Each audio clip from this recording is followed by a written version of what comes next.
Bonjour tout le monde, c'est Maud, on se retrouve pour une nouvelle vidéo et aujourd'hui je vais vous présenter ma palle pour la saison de l'été pour le challenge au fil des saisons et des pages.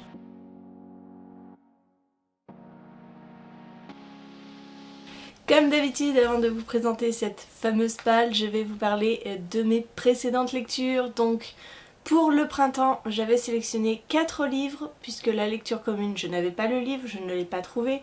Donc je ne l'ai pas lu, tout simplement. Et sur ces 4 livres que j'avais sélectionnés, j'en ai lu 4. Donc voilà, pour moi le contrat est rempli, j'ai lu ma part de ce que je devais lire et maintenant je vous présente tout de suite les catégories et les livres auxquels j'ai associé ces catégories. Il va falloir lire un livre dont on n'a entendu que du bien et je vais lire Everless de Sarah Holland, paru chez Bayard. Pour tout vous avouer, il est déjà lu puisque j'ai commencé ce challenge avec cette lecture. Nous sommes dans un livre de fantasy où nous allons suivre Julie qui est une jeune femme de 17 ans qui voit son père crouler sous les dettes. Et dans ce royaume, pour payer ses dettes, on le paye par le prix du sang. On extrait du sang. Le sang compte un certain temps, ça vous enlève du temps de vie quand on vous enlève du sang. Ce temps de vie est, fondu et moulé pour devenir une pièce. Et en fait c'est l'argent qui court dans ce royaume. Julie voit son père dépérir petit à petit à force de vendre son sang, de donner son sang pour payer ses dettes. Elle va donc décider de partir à Everless. Everless c'est un château où règne la famille la plus puissante de ce royaume. Sauf que ce que l'on ne sait pas, c'est que Julie a vécu toute son enfance à Everless et qu'elle y retourne à ses risques et périls. C'était une très chouette lecture, je comprends pourquoi il y a eu tout cet engouement autour de ce livre parce qu'il était vraiment très chouette et je vous en parle bientôt dans un point lecture. En deuxième catégorie, il faudra lire un livre d'un auteur américain et je ne suis pas allée chercher très loin pour ça dans mon dernier book haul. Et je me suis pris Dry de Neil et Jarrod Shusterman, paru chez la collection R de Robert Laffont. Donc Neil et Jarrod Shusterman sont américains et on va être dans un roman post-apo, où l'eau commence à manquer et on va voir un petit peu tout ce que les gens sont prêts à faire pour survivre. Troisième catégorie, il faudra lire un livre jeunesse ou YA. Ce n'est pas ce qui manque dans ma palle puisque je n'ai quasiment que ça.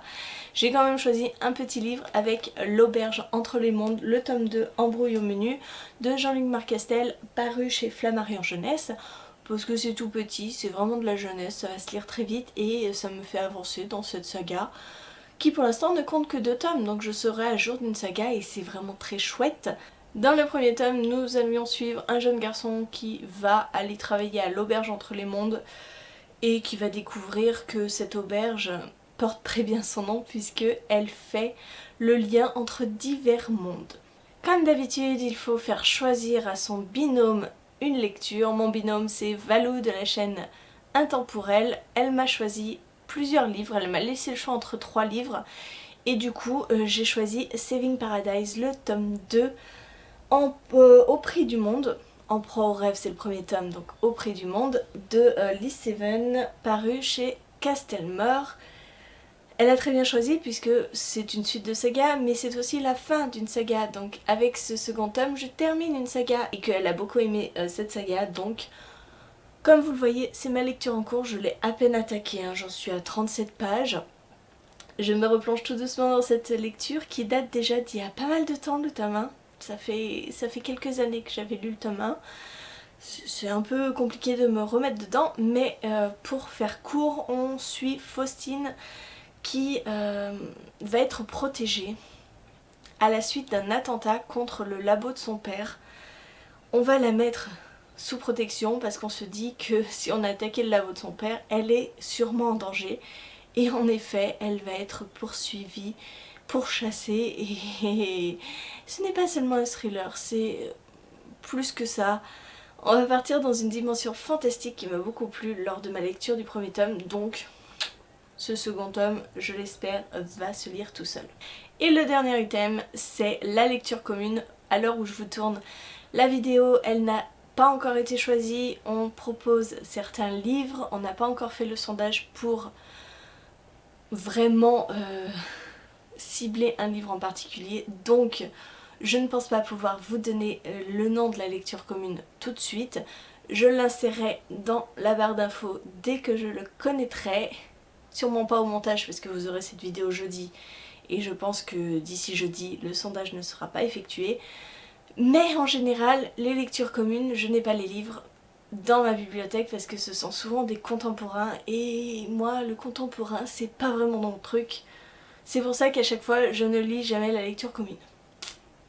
J'espère que cette vidéo vous a plu, j'espère que ça vous fait plaisir de voir mes pales en fonction des saisons. Ce sont les seules pales où je peux un tantinet les suivre parce que franchement des pales au mois je suis incapable d'en faire parce que ça dépend de mes lectures communes, ça dépend de mes services presse, ça dépend de beaucoup de choses et je n'arrive absolument pas à faire une palle au mois.